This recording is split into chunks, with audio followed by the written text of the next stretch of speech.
দাজ্জাল কে? এই ইতিহাসের সবচেয়ে বড় ফিতনা। সে একজন মানুষ, সে একজন ব্যক্তি যার চুলগুলো হবে কোঁকড়ানো, যার দু চোখের মধ্যে একটা চোখ অন্ধ। আমাদের নবী অন্য হাদিসে বলেছেন ডান চোখটা অন্ধ, যেন আঙ্গুরের মতো দেখতে।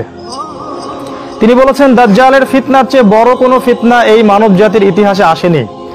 আমাদের নবীজি বলেছেন প্রত্যেক নবী তার কওমকে দাজ্জাল সম্পর্কে সতর্ক করেছেন। প্রত্যেক নবী।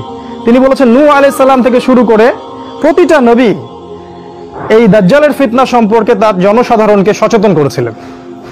আমাদের নবীজি বলছেন আমি তোমাদেরকে তার সম্পর্কে একটা কথা বেশি বলতে চাচ্ছি, যেটা অন্য কেউ বলেননি, অন্য কোনো নবী বলেননি। সেটা কি? তিনি বলেছেন দাজ্জাল হচ্ছে এক চোখে অন্ধ, আর তোমাদের আল্লাহ তিনি অন্ধ নন। এতটুকু তিনি বেশি বলেছেন। আমাদের নবীজি আরো বলেছেন সে 40 দিন এই পৃথিবীতে অবস্থান করবে এবং পৃথিবীর প্রত্যেকটা বিষয় সে নিয়ন্ত্রণ করবে, হোক সেটা অর্থনীতি, হোক সেটা পলিটিক্স, হোক সেটা সমাজ, হোক সেটা রাষ্ট্র বা ব্যক্তি, প্রত্যেকটা সেক্টর দাজ্জালের নিয়ন্ত্রণে থাকবে। এবং পৃথিবীর বেশিরভাগ মানুষ তাকে ইলাহ বা উপাস্য হিসেবে গ্রহণ করবে, আল্লাহকে বাদ দিয়ে তার ইবাদত করা শুরু করবে। আস্তে আস্তে কথাগুলো আপনাদের যুবকদের দিকে যাবে, ইনশাআল্লাহ, মনোযোগ রাখেন। আবারও বলছি, এই পৃথিবীর সবচেয়ে বড় ফিতনার নাম মাসিহুদ দাজ্জাল। আমাদের নবী বলেছেন কে তাদেরকে অনুসরণ করবে? নবীজি বলেছেন ইহুদিরা তাদেরকে অনুসরণ করবে। কারা? ইহুদিরা তাদেরকে অনুসরণ করবে। নবীজি বলেছেন দাজ্জাল জেরুজালেম থেকে বের হবে। কোথা থেকে বের হবে? আচ্ছা, তার মানে দাজ্জাল যদি জেরুজালেম থেকে বের হয় আর ইহুদিরা যদি দাজ্জালকে অনুসরণ করে, তাহলে পৃথিবীর সমস্ত ইহুদিদেরকে জেরুজালেমে আসতে হবে। কথা কি বুঝতে পারছেন? 1914 সাল থেকে নিয়ে 1948 সাল পর্যন্ত এই যে সময়টুকু ছিল, এই সময়টুকুর মধ্যে পৃথিবীর প্রতিটা জায়গা থেকে ইহুদিরা জেরুজালেমে চলে আসছে এবং সেখানে তারা বসতি নির্মাণ করেছে। জায়গাটা ছিল ফিলিস্তিনের, ওইটা তারা দখল করেছে। 1914 থেকে 1948 সালের মধ্যে এই কাজটা কমপ্লিট। তার মানে হিসাব মিলে গেল যে ইহুদিরা সেখানে আসবে, তারা এসে গেছে। 2 নাম্বার, যদি দাজ্জালকে জেরুজালেম থেকে বিশ্ব শাসন করতে হয়, তাহলে ইহুদিদেরকে নিয়ে তাকে একটা রাষ্ট্র তৈরি করতে হবে, শক্তিশালী রাষ্ট্র, এবং সেই রাষ্ট্রটা হবে এই বিশ্বের একমাত্র শীর্ষস্থানীয় নেতৃত্ব প্রদানকারী রাষ্ট্র। তাই তো? যে রাষ্ট্র নেতৃত্ব দিতে পারে না, সে কেমন করে সারা বিশ্ব শাসন করবে? বাংলাদেশ কি সারা বিশ্ব শাসন করতে পারবে?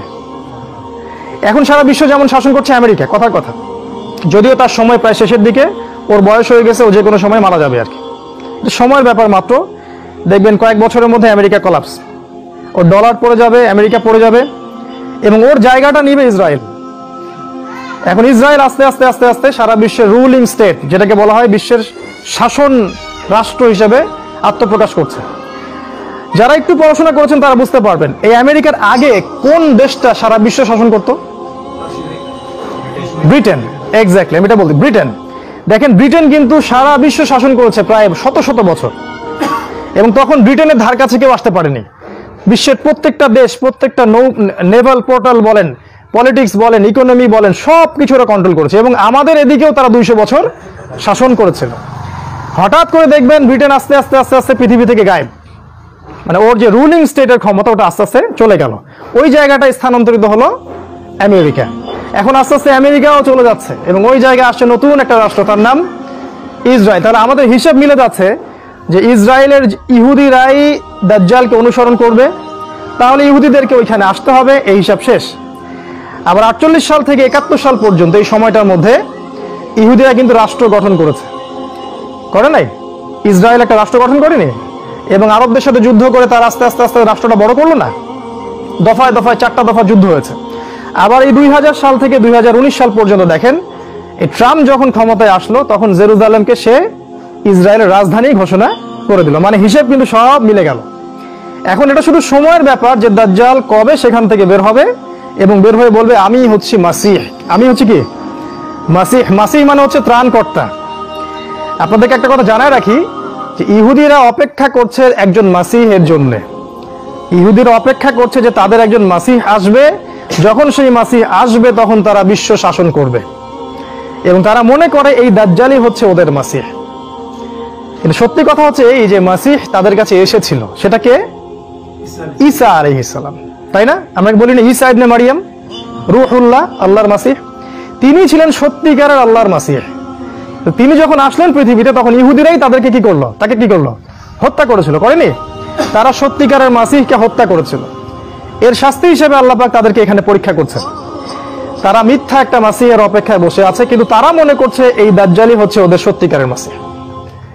আর এই দাজ্জাল ইহুদিদেরকে প্রতারিত করছে এবং এর মধ্য দিয়ে সে সারা বিশ্বকে প্রতারিত করবে। এখন কনক্লুশন হচ্ছে যে দাজ্জাল যদি এই পৃথিবীর সবচেয়ে বড় যে শক্তিধর রাষ্ট্র সামনে হতে যাচ্ছে ইসরায়েল, তার জেরুজালেম শহর থেকে আত্মপ্রকাশ করে, তাহলে হিসাব হচ্ছে জেরুজালেম থেকে এই বিশ্বের প্রতিটা দেশের রাজনীতি, অর্থনীতি, সমাজনীতি, ধর্ম, আপনার পড়াশোনা, প্রতিটা বিষয়কে ওখান থেকে নিয়ন্ত্রণ করতে হবে, মিডিয়াকে নিয়ন্ত্রণ করতে হবে, অস্ত্রশস্ত্র নিয়ন্ত্রণ করতে হবে। এখন আমরা প্রশ্ন করবো আপনাদেরকে, যারা একটু পড়াশোনা করেছেন তারা জানেন, এখন কি সারা বিশ্বের অস্ত্রশস্ত্রের নিয়ন্ত্রণ ইসরায়েল করছে কিনা? ইসরায়েলের সাথে আরো কিছু দেশ আছে, যেমন আমেরিকা আছে, ব্রিটেন আছে, পশ্চিমা সভ্যতার দেশগুলো আছে, যেমন জার্মানি, আপনার এই যে ফ্রান্স, এই যে আপনার এদিকে ইতালি, তারপর এইদিকে অস্ট্রেলিয়া, এদিকে আমাদের ইন্ডিয়া, এরা কিন্তু ইসরায়েলের বন্ধু রাষ্ট্র। এবং একা না, ওর সাথে আরো অনেকে আছে। এরা কি সারা বিশ্বের অস্ত্রশস্ত্র আজকে নিয়ন্ত্রণ করছে না? কথা বুঝতে পারছেন না? এরা কি সারা বিশ্বের মিডিয়া নিয়ন্ত্রণ করে না? এখন এরা সারা বিশ্বের অর্থনীতি নিয়ন্ত্রণ করে না? করছে কিনা? এরা কি সারা বিশ্বের রাজনীতি নিয়ন্ত্রণ করে? কিছু কথা উপর দিয়ে আছে মনে হয় না? করছে কিনা? এক কথা, তারা সেখান থেকে প্রত্যেকটা বিষয় অলরেডি নিয়ন্ত্রণ করছে। তার মানে এখন সময়ের ব্যাপার মাত্র যে কবে দাজ্জাল সেখান থেকে বের হবে এবং সে বের হয়ে বলবে যে আমি হচ্ছি মাসিহ, তোমরা সবাই আমার আনুগত্য করো। আমাদের নবীজি বলেছেন পৃথিবীর বেশিরভাগ মানুষই তার অনুসরণ করবে। তার হাতে খাবারের মজুদ থাকবে, তার হাতে সম্পদের পাহাড় থাকবে, সে যেদিক দিয়ে যাবে যারা তার প্রতি ঈমান নিয়ে আসবে সে তাদেরকে ব্যাপক সম্পত্তি দিবে। আর যে বলবে না তুমি মিথ্যা মাসিহ, তুমি আল্লাহ নও, দাজ্জাল প্রথমে বলবে আমি হচ্ছে নবী, পরে বলবে আমি হচ্ছে আল্লাহ, সে কিন্তু এই কথাটা বলবে। যারা বিশ্বাস করবে না যে তুমি আল্লাহ নও, আমাদের আল্লাহ এক আল্লাহ, তাদেরকে সে ধ্বংস করে দিবে। এবং সে কখন বের হবে? সে বের হবে ইমামুল মাহদি বের হওয়ার পরে, আগে নয়। ইমামুল মাহদি বের হওয়ার পরে দাজ্জাল বের হবে, আগে বের হবে না। আর ইমামুল মাহদি কখন বের হবেন? ইমামুল মাহদি বের হবেন মালহামার পরে। আবার বলছি, মাথা ঘুরছে নাকি? দাজ্জাল বের হবে দাজ্জাল বের হবে ইমাম মাহদির পরে। দাজ্জাল মানুষের রূপে বের হবে ইমাম মাহদি আত্মপ্রকাশ করার পরে। আর ইমাম মাহদি কখন বের হবেন? মালহামা বা মহাযুদ্ধের পরে। এবং বুঝতে পারছেন মালহামাটা কি? আমাদের নবীজি বলেছেন এমন যুদ্ধ পৃথিবীতে হতে যাচ্ছে যে যুদ্ধে 100 জনের মধ্যে 99টা মানুষ মারা যাবে, যেটা হবে একটা নিউক্লিয়ার যুদ্ধ, পারমাণবিক যুদ্ধ। একটা করে বোম পড়বে, একটা করে রাষ্ট্র শেষ, সামনে অপেক্ষা করছে। এই পর্যন্ত কি পৃথিবীতে এমন কোন যুদ্ধ হয়েছে যেখানে 100 জনের মধ্যে 99% মানুষ মারা গেছে? আমাদের নবী হাদিসে বলে গেছেন যে 100 জনের মধ্যে 99টা মানুষ সেই যুদ্ধে মারা যাবে, সহি হাদিস। তার মানে এটা সামনে আসতে যাচ্ছে। তিনি আরো বলেছেন এই যুদ্ধে 80টা দেশ একত্রিত হবে। কয়টা? আমি অবাক হয়ে যাই মাঝে মাঝে যে আমাদের নবীজি আসলে কি বলতে বাকি রাখছেন, সেটাই আমি অবাক হয়ে যাই। এমন কোনো বিষয় নাই যেটা তিনি বলেন নাই, সুবহানাল্লাহ।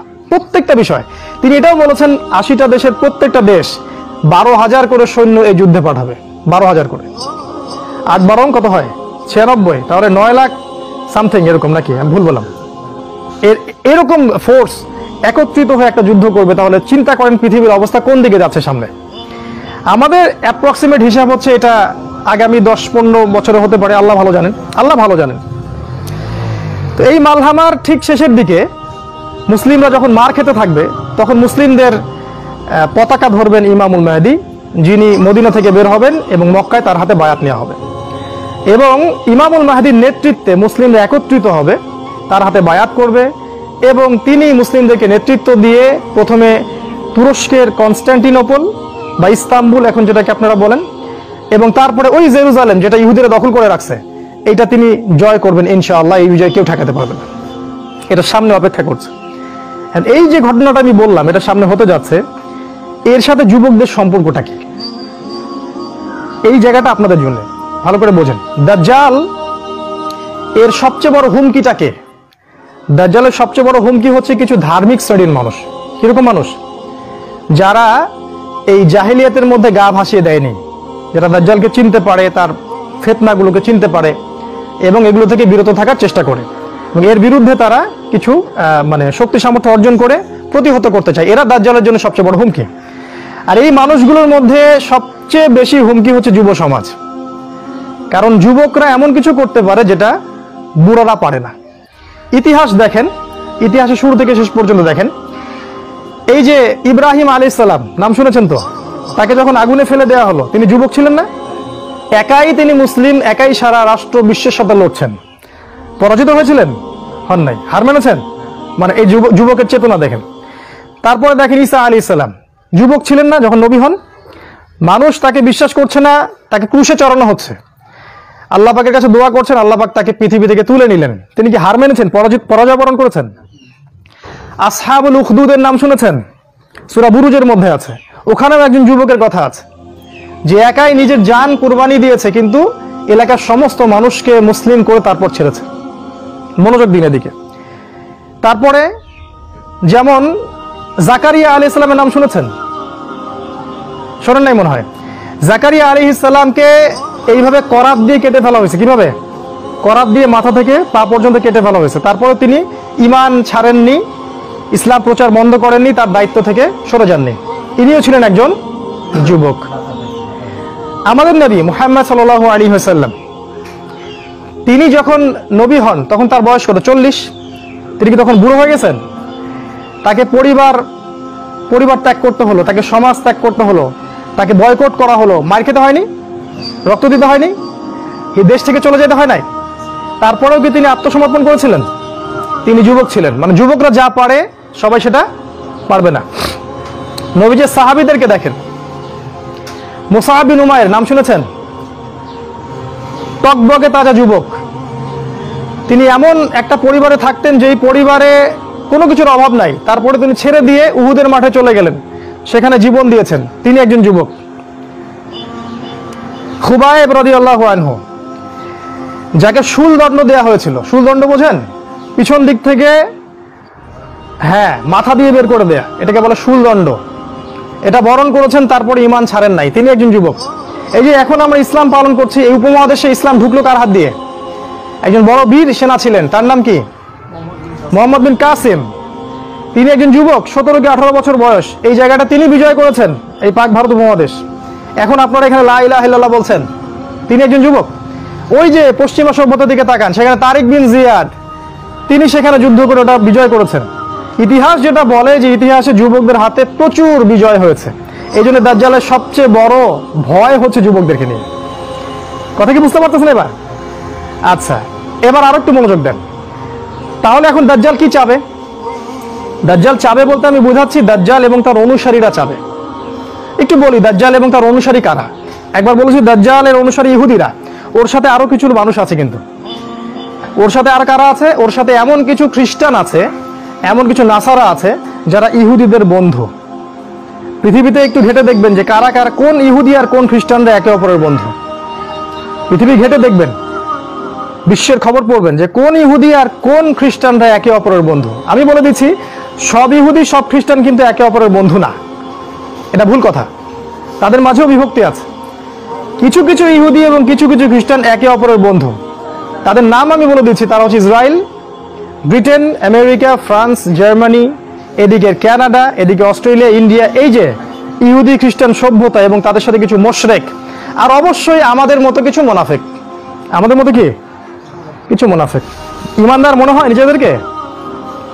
ইমান কি জিনিস সেটা কবরে গেলে বুঝতে পারবেন ইনশাআল্লাহ। ইমান কি জিনিস সেটা কবরে গেলে বুঝতে পারবেন ইনশাআল্লাহ। যখন প্রশ্ন করা হবে মান রব্বুক, তখন বুঝতে পারবেন ইনশাআল্লাহ ইমান কি জিনিস। পৃথিবীতে যারা আল্লাহর সাথে শিরিক করেছে, কবরের এই প্রশ্নের উত্তর তারা দিতে পারবে না। মা দিনুকা, তোমার দিন কি? যারা ইসলামকে নিয়ে ঠাট্টা বিদ্রুপ করছে, এখন হাসি তামাশার পাত্র বানিয়েছে ইসলামকে, এরা কখনোই মা দিনুকার উত্তর দিতে পারবে না। মান নবিয়ুক, তোমাকে যখন জিজ্ঞাসা করা হবে, তখন যারা এই পৃথিবীতে নবীজির সুন্নাহ বা আদর্শ অনুযায়ী চলে নাই, তারা কখনো এই প্রশ্নের উত্তর দিতে পারবে না। তাই ইমান কি জিনিস কবরে গেলে বোঝা যাবে। তাই আমি বলছি যে ইহুদি খ্রিস্টানদের সাথে কিছু মুশরিক আর আমাদের মতো কিছু মুনাফিক, আল্লাহ পাক আমাদেরকে মুনাফিকি থেকে উদ্ধার করুন, আল্লাহুম্মা আমিন, যারা ইসলামের সুবিধাবাদী অংশটুকু নিতে রাজি, যে অংশটুকু তাদের বিপক্ষে যায় সেটা নিতে তারা রাজি নয়। মানে হজ করতে পারি বছর বছর, সুদ ছাড়তে পারি না। কথা বুঝতে পারেন নাই? হজ উমরা ঠিক করতে পারি বছর বছর, আল্লাহ বিরোধী আইন ছাড়তে পারি না, জিনা ছাড়তে পারি না, মদের লাইসেন্স দেওয়া বন্ধ করতে পারি না, এগুলো পারি না। তসবিহ টিপতে পারি ঘরের কোনায় বসে আর মসজিদের কোনায় বসে, এদেরকে বলা হয় পাক্কা মুনাফিক। এরা সবাই হচ্ছে দাজ্জালের অনুসারী। এখন তারা চাবে কি? তারা চাবে এই সবচেয়ে বড় যে থ্রেট, যুবকদেরকে আটকে দেয়া। বুঝতে পারছেন কথা? এই যুবকদেরকে আটকানোর জন্য সে এখন কি করবে? সে আপনার সামনে কিছু টোপ দিবে। এখন প্রশ্ন, কি কি টোপ দিয়ে আপনাকে তারা আল্লাহর পথ থেকে সরিয়ে দিবে? কারণ তারা খুব ভালো করে জানে, যদি আপনি ঈমান নিয়ে থাকেন, ইসলাম শক্ত করে পালন করেন এবং আগামী সময়ের জন্য প্রস্তুত হন, তাহলে ওদের জন্য ক্ষতি আছে। এবং সারা দেশ, সারা বিশ্বের যুব সমাজ যদি একত্রিত হয়, ঈমানি চেতনা লালন করে, তাহলে আগামীতে ওই তারেক বিন জিয়াদের মতো, এই আপনার মোহাম্মদ বিন কাসেমের মতো যুবকরা উঠে আসবে ইনশাআল্লাহ। এবং হাদিসে এটা আসছে যে ইমাম মাহদির সাথে তারা যুক্ত হবে। এদিক থেকে একটা দল যাবে যারা ইমাম মাহদির সাথে যুক্ত হবে, এই আফগানিস্তান থেকে, খোরাসান থেকে। আপনি কি জানেন আফগানিস্তান, খোরাসান থেকে যুবকদের একটা কাফেলা যাবে ইমাম মাহদির সাথে যুক্ত হতে? কখনো চিন্তা করেছেন এটা নিয়ে? চিন্তা করতে পারবেন না এই কারণে যে আপনার সামনে দাজ্জালের অনুসারীরা কিছু টোপ দিয়ে রেখেছে। কি কি? যেমন প্রথম, শর্ট করছি আমি, শেষ করে দিচ্ছি অল্প সময়ে, একটু ধৈর্য ধরে বসুন। প্রথম যে টোপটা আপনাকে দিয়েছে সেটা হচ্ছে আপনার জীবনের যেটা উদ্দেশ্য, সেখান থেকে তারা আপনাকে সরিয়ে দিয়েছে। আল্লাহ পাক আমাদেরকে সৃষ্টি করেছেন কি জন্য? তার ইবাদত করার জন্য, তাই না? কিন্তু এখনকার যুব সমাজকে জিজ্ঞাসা করেন যে বাবা তোমার জীবনের উদ্দেশ্য কি, আমার মনে হয় 90%ই বলতে পারবে না। আর যারা বলতে পারবে তারা বলবে একটা চাকরি বা একটা ব্যবসা বা একটা সুন্দরী নারী বা একটা গাড়ি বাড়ি, অথবা স্ট্যাটাস প্রতিষ্ঠিত হতে হবে, জীবনে নিজের পায়ে দাঁড়াতে হবে। বোকা মানুষ বোঝে না যে কখনো মানুষ নিজের পায়ে দাঁড়াতে পারে না। মানুষ কখনো নিজের পায়ে দাঁড়াতে পারে না। আল্লাহ পাকের এক হুকুম 1 সেকেন্ডে মানুষের 19-20 হয়ে যাবে, একেবারে শেষ। যে রিজিকের প্ল্যান করছেন আপনি 20-30 বছর, এক হুকুমে রিজিক বন্ধ। ড্রাইভ করতেছেন, মারিয়ে চলে গেল, শেষ, রিজিক ক্লোজ। কার হাতে ক্ষমতা? মানুষ নিজের পায়ে দাঁড়াতে চায়। এটাই শিরকি কথা, এটাই শিরকি কথা। এই যে একটা কাজ তারা করেছে, আপনাকে জীবনের উদ্দেশ্য থেকে সরিয়ে দিয়েছে। আমাদের জীবনের উদ্দেশ্য ছিল জান্নাত। আমাদের রব আল্লাহ পাক বলেছেন, সূরা আল ইমরানের মধ্যে পাবেন, ফামান যুহজিহা আনিন নার ওয়া উদখিলাল জান্নাহ ফাকাদ ফাজ। যাকে কিয়ামতের দিন জাহান্নাম থেকে বাঁচানো হবে এবং জান্নাতে প্রবেশ করানো হবে, এই ব্যক্তি হচ্ছে সফল, আর কেউ সফল না।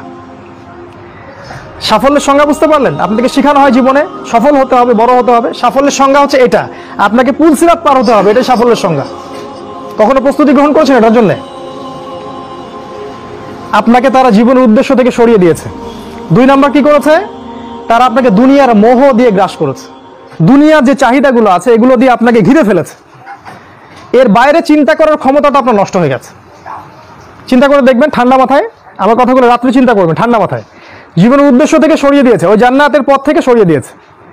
এবং দুনিয়ার যে মোহ, এই যে খাওয়া পড়া ভোগ বিলাস, এটাতে ব্যস্ত রেখেছে আপনাকে। 2 নাম্বার। 3 নাম্বার কি করেছে? আপনাকে এমন একটা সিস্টেমে পড়াশোনা করিয়েছে 20 বছর, সেকুলার এডুকেশন সিস্টেমে, যে আপনি 20 বছরে 20টা সূরাও শিখতে পারেননি, 20 বছরে 20টা হাদিসও শিখতে পারেননি। আমি যদি ভুল হয়ে আমাকে কারেক্ট করে দিবেন। 20 বছরে 20টা সূরা মুখস্থ করেছেন? কথা বলেন, ভয় পাচ্ছেন? 20 বছরে 20টা সূরা কি মুখস্থ করেছেন কখনো? 20টা হাদিস বলতে পারবেন? 20 জন সাহাবীর নাম বলতে পারবেন? নবীজির 11 জন স্ত্রীর নাম বলতে পারবেন? নবী সাল্লাল্লাহু আলাইহি ওয়াসাল্লামের জীবনী গ্রন্থ 2টার নাম বলতে পারবেন? কি করলেন সারা 20 বছর ধরে পড়াশোনা করে? কি পড়লেন সারা 20 বছর ধরে? এই যুব সমাজ কি দাজ্জালের বিরুদ্ধে দাঁড়াতে পারবে কখনো? ইহুদি খ্রিস্টান মুশরিকদের যে ঐক্য, এদের বিরুদ্ধে এরা দাঁড়াতে পারবে? এরা আল্লাহর পথে জিহাদ করবে কখনো? তাই মনে হয় আপনার? সুবহানাল্লাহ। কথাগুলো আমি আঘাত করতে এখানে আসিনি, আমি শুধু আপনাদের বিবেকটা জাগ্রত করতে এসেছি যে এমন একটা এডুকেশন সিস্টেম আপনাকে পড়াশোনা করিয়েছে যাতে করে আপনি আল্লাহর পথ থেকে সরে গেছেন এবং ইসলামের বুনিয়াদী বিষয়গুলো সম্পর্কে আপনার জ্ঞান নাই। ওযুর ফরজ কয়টা বলতে পারে না যুবক ছেলে, নামাজের ফরজ কয়টা, ওয়াজিব কয়টা বলতে পারে না। এই যুব সমাজ কিভাবে এদের বিরুদ্ধে দাঁড়াবে বলেন? নিজেকে প্রশ্ন করেন। 4, আপনার সামনে আরো কিছু টোপ দিয়েছে। নারী। কি দিয়েছে? নারী। কারণ যুবকদের সবচেয়ে আকর্ষণীয় বস্তুটা কি? একটা সুন্দরী মেয়ে। তাই না? সত্য কথা বলছি। আল্লাহ পাক কোরআনে বলেছেন যুয়িনা লিন-নাস হুব্বুশ শাহাওয়াতি মিনান নিসা, মানুষের জন্য 6টা বস্তুকে সুশোভিত করা হয়েছে, তার মধ্যে 1 নাম্বার নিসা, মহিলা। মানে আমাদের কাছে সবচেয়ে পছন্দের জিনিস কি? একটা প্রিয়তম সুন্দরী স্ত্রী, তাই না? তো এই মেয়েদেরকে নগ্ন করে আপনার চারপাশে এরা ছড়িয়ে দিয়েছে। স্কুলে যাবেন নগ্ন নারী, কলেজে যাবেন নগ্ন নারী, চাকরিতে যাবেন, যেখানে যাবেন সেখানেই, রাস্তাঘাটে হাঁটবেন সব ন্যাংটা হয়ে ঘুরছে। আমাদের নবীজি বলেছেন শেষ জামানে এক শ্রেণীর মেয়ে আসবে যারা কাপড় পরেও ন্যাংটা থাকবে, থাকে না? এগুলা কি ব্যাখ্যা করার দরকার আছে? নবীজি বলেছেন তারা জান্নাতে যাবেও না, জান্নাতের গন্ধ কখনো পাবে না। কে বুঝাবে এই নারীদেরকে এই কথাটা? তো এই নারীদেরকে আমাদের চারপাশে এরা সহজলভ্য করে দিয়েছে। আর আপনি চাইলেই জেনা করতে পারেন, অল্প টাকার প্রয়োজন হবে। স্মার্টফোনে জেনা করতে পারেন, সেলফোনে জেনা করতে পারেন, প্রেম অ্যাফেয়ারে জেনা করতে পারেন, বয়ফ্রেন্ড গার্লফ্রেন্ড এই ফ্রি মিক্সিংয়ে জেনা করতে পারেন। তারা আপনার সামনে এই লোভনীয় টোপগুলো দিয়ে রেখেছে। তারপর আরো কি দিয়েছে? মাদক, হাতে হাতে মাদক সমস্ত যুব সমাজের। যখন ওরা হাতে হাতে মেশিন গান নিয়ে প্র্যাকটিস করে কিভাবে মুসলিমদেরকে মারবে, তখন আমরা ইয়াবা খাই বসে বসে। কথা বুঝতে পারছেন? ওরা প্র্যাকটিস করে, ওদের যুবকরা প্র্যাকটিস করে কেমন করে মুসলিমদেরকে ব্রাশ ফায়ার করে মারবে। ওই যে মিয়ানমারে মারে নাই, কাশ্মীরে মারতেছে না, ওই যে সিরিয়া দেখবেন, আফগানিস্তান, লেবানন, সব জায়গায়। আর আমাদের হাতে ওই যে ইয়াবা, তারপর আপনার ডাল, আপনার ফেন্সি ডিল, আপনার উমুক তমুক কি কি নাম আছে সব। জি জি, সুবহানাল্লাহ। এগুলো নিয়ে কখনো ভেবেছেন? এটা হাসছেন আপনি? লজ্জা হওয়া উচিত, আপনার লজ্জা করা উচিত যে যখন তারা আমাদের বিরুদ্ধে ঐক্যবদ্ধ, তখন আমরা এই নারী, এই মদ, এগুলো নিয়ে ব্যস্ত আছি। আর যারা এদের পিতামাতা, এরা সবচেয়ে অপদার্থ শ্রেণীর মানুষ এই পৃথিবীতে। এদের কবরে থাকা উচিত, এই পিতামাতাদের কবরে থাকা উচিত।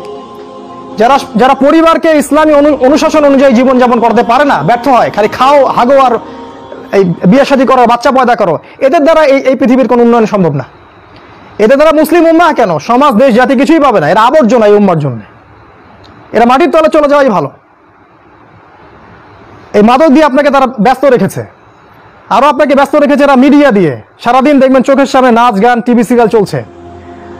জুয়া দিয়ে, এই যে এখন স্মার্টফোন দিয়ে, সারাদিন স্মার্টফোন, একটা স্মার্টফোন একটা জগৎ, একটা স্মার্টফোন একটা জগৎ। এটা আপনার চিন্তার শক্তিটা নষ্ট করে দিয়েছে। ঠান্ডা মাথা আপনি এখন চিন্তা করতে পারবেন না, আপনার মাথা এখন পাজলড। ইউটিউব দিয়ে, ফেসবুকিং দিয়ে, জেনা দিয়ে, মদ দিয়ে, এই সব কিছু দিয়ে তারা আপনাকে ব্যস্ত রেখেছে। এর ফলে কি হয়েছে জানেন? এর ফলে দাজ্জালের ওই উদ্দেশ্যটা সফল হয়েছে। কোনটা? দাজ্জাল চেয়েছিল, তার অনুসারীরা চেয়েছিল আপনার ভিতরের যে নূর আছে হৃদয়ের মধ্যে, কলবে ঈমান নূর, এটা যেন অন্ধকার এবং জুলুমাত দিয়ে প্রতিস্থাপিত হয়ে যায়। এখন আপনি আর চাইলেও দিনের জন্য চিন্তা করতে পারেন না। আপনার ভিতরে আল্লাহর জন্য কান্না আসে না, সেজদায় কাঁদতে পারেন না, আল্লাহর দিকে চোখ তুলে, আসমানের দিকে চোখ তুলে তাকাতে লজ্জা লাগে। আপনার মনে হয় যে আমি এত পাপী, কেমন করে তাকাবো? আপনি বুঝতে পারছেন আমার আমলনামা পাপে ভর্তি হয়ে যাচ্ছে। আপনার ভিতরের যে ইন্টারনাল যে হার্টটা ছিল, এটা করাপ্টেড হয়ে গেছে। এবং তারা এটাই চেয়েছিল যে আপনার ভিতরের নূর যেন নষ্ট হয়ে যায়। আল্লাহ পাক কোরআনে বলেছেন কদ আফলাহা মান যাক্কাহা, তারাই সফল যারা ভিতর থেকে পরিশুদ্ধ হয়েছে। ওয়া কদ খাবা মান দাসাহা, সে ব্যক্তি ধ্বংস হয়ে গেছে যার অন্তরটা ধ্বংস হয়ে গেছে। আর এই প্রতিটা বিষয় দিয়ে তারা আপনার রূহটাকে নষ্ট করে দিয়েছে। দাজ্জালের অনুসারীরা আপনার রূহটাকে, আত্মাটাকে নষ্ট করে দিয়েছে। খেয়াল করে দেখবেন আপনার চোখ দিয়ে পানি আসে না। একটা অন্যায় পাশে দেখলে আপনার গায়ের রক্ত গরম হয়ে যায় না। উম্মার মানুষদেরকে যখন অন্যায়ভাবে হত্যা করা হচ্ছে, আপনার ভিতরে কোনো ফিলিংস জাগে না। আপনি খেয়াল করে দেখবেন যে আপনি ঘন্টার পর ঘন্টা পর্নোগ্রাফি দেখছেন, জিনা দেখছেন, 3x দেখছেন, কিন্তু আপনার ভিতরে কোনো ফিলিংস কাজ করে না, মানে কোনো অনুশোচনা কাজ করে না, কারণ আপনার ভিতরটা নষ্ট করে দিয়েছে তারা। আল্লাহ রসুল বলেছেন যখন মানুষ একটা পাপ করে, কলবে একটা দাগ পড়ে, আরেকটা পাপ করে আরেকটা দাগ পড়ে, আরেকটা পাপ করে আরেকটা দাগ পড়ে। যদি তওবা করে দাগ উঠে যায়, তওবা না করলে দাগ পড়তেই থাকে, পড়তেই থাকে। এক পর্যায়ে এই কলবটা দুর্গন্ধযুক্ত কলব হয়ে যায়। এত দুর্গন্ধ বের হয় কলব দিয়ে, যদি মানুষ জানতো তাহলে মানুষ থাকতে পারতো না পৃথিবীতে। এই জন্যই এই রকম শ্রেণীর মানুষের যখন মৃত্যু হয়, তখন ওই মালাকুল মাউত এবং এই যে মৃত্যুর ফেরেশতারা, তারা দুর্গন্ধে আত্মাটাকে বের করে নিয়ে আসেন, টেনে হিসেবে স্যাঁচড়ায় বের করে নিয়ে আসেন। এই পাপী মানুষরা মারা যাওয়ার সময় এই ঘটনাটা ঘটে। এইভাবে তারা আপনাকে ব্যস্ত রেখেছে। এখন কি হবে? এখন আগামী দিনগুলোতে কি এরা উম্মার নেতৃত্ব দিতে পারবে? এর মধ্যে কারা পারবে? উত্তর, এর মধ্যে সবাই পারবে না। উত্তর এক কথায় শেষ, সবাই পারবে না। কারা পারবে? এই যুবক শ্রেণীর মধ্যে যারা এই গুণগুলো অর্জন করতে পারবে তারা ইনশাআল্লাহ আগামী দিনগুলোতে সফল হবে। গুণগুলো পয়েন্ট আকারে বলে শেষ করছে। এই যুবক শ্রেণীর মধ্যে যারা তাদের জীবনটাকে বাকি পুরো জীবনটাকে আল্লাহর জন্য উৎসর্গ করতে পারবে তারা পারবে। 1 নাম্বার, এই যুবক শ্রেণীর মধ্যে যারা আল্লাহর জন্য তাদের জান, মাল, সময়, শ্রম ব্যয় করে দিতে পারবে, কুরবানি করতে পারবে। কুরবানি কেমন? ওই ইসমাইল আলাইহিস সালামের মতো। বাবা বলেছে তোমাকে জবাই করা লাগবে, তিনি কি বলেছিলেন? করিয়েন না। তিনি বলেছিলেন আপনাকে আল্লাহ যে আদেশ করেছেন সেটাই করেন, আমাকে ধৈর্যশীল পাবেন ইনশাআল্লাহ। এরকম ছেলে পাবেন এখন?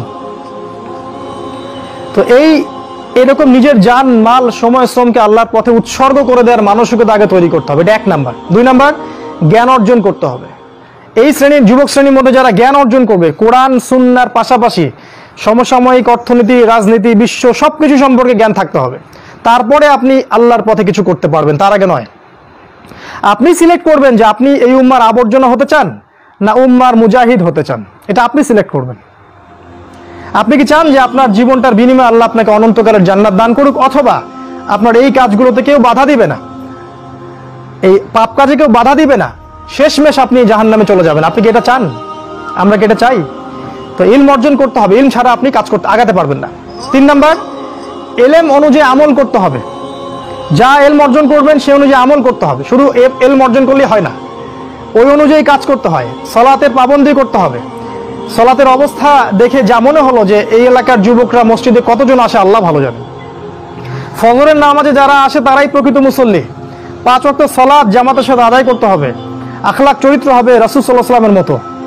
সাহসী, ভীরুতা, কাপুরুষতা যেন আপনাদেরকে পেয়ে না বসে। জ্ঞান অর্জন করে সাহসী হতে হবে, তদনুযায়ী আমল করতে হবে, এবং কোনো অবস্থাতেই পরাজিত হব না এরকম মানসিকতা তৈরি করতে হবে। শয়তান হোক আর ইবলিস হোক আর এই দাজ্জাল হোক আর অনুসারী হোক, কেউই আমাকে ঠেকাতে পারবে না এরকম মানসিকতা তৈরি করতে হবে। তারপরে ইনশাআল্লাহ আপনি কিছু করতে পারবেন। প্রতিটা ইবাদত বন্দেগীর ব্যাপারে সচেতন হওয়ার চেষ্টা করতে হবে, এটা হচ্ছে আপনার জানা অনুযায়ী আমল। 4 নাম্বার, আদর্শ পরিবার গঠন করতে হবে। জিনা বাদ দিয়ে ছেড়ে দিয়ে তওবা করে ফিরে আসেন, বাবা মাকে বলেন যে আমাকে বিয়ে দিন। আর বাবা মার উচিত তাদের বিয়েটা সহজ করে দেয়া। বিয়ে করুন, সংসার গঠন করুন, দিনদার নেককার ছেলে মেয়েদেরকে বিয়ে করুন এবং সুসন্তান জন্ম দিন, তাদেরকে আল্লাহর পথে দায়ী মুজাহিদ হিসেবে তৈরি করুন। 5, হালাল রিজিকের ব্যবস্থা করুন। ওই হারাম ব্যাংকিং সেক্টর থেকে, চাকরি থেকে রিজাইন দিয়ে দিন। যে সেক্টরে হারাম আছে, ঘুষ আছে, সুদ আছে, সব ছেড়ে দিন। কার জন্য ছাড়বেন? আল্লাহর জন্য ছাড়বেন। মনে রাখবেন রিজিকের মালিক আল্লাহ, আপনি আপনার রিজিকের মালিক নন। আপনি আল্লাহর জন্য যদি কিছু করেন, আল্লাহ পাক আপনাকে তার চেয়ে বহুগুণ দিতে পারেন। এই বিশ্বাস রেখে প্রয়োজনে সবজি বিক্রি করেন, কৃষি কাজ করেন, মৎস্য খামার করেন, ছাগলের খামার করেন, তাও ভালো। তারপরেও হারাম রিজিকের দিকে যাবেন না। অনুরোধ করছি ভিতর থেকে, মানে আল্লাহর দোহাই দিয়ে অনুরোধ করছি, হারাম রিজিকে যাবেন না। সারা জীবনের ইবাদত নষ্ট হয়ে যাবে, সারা জীবনের। যে ব্যক্তির ইবাদতে এতটুকু সুদের টাকা আছে, ওর ইবাদত কবুল হয় না।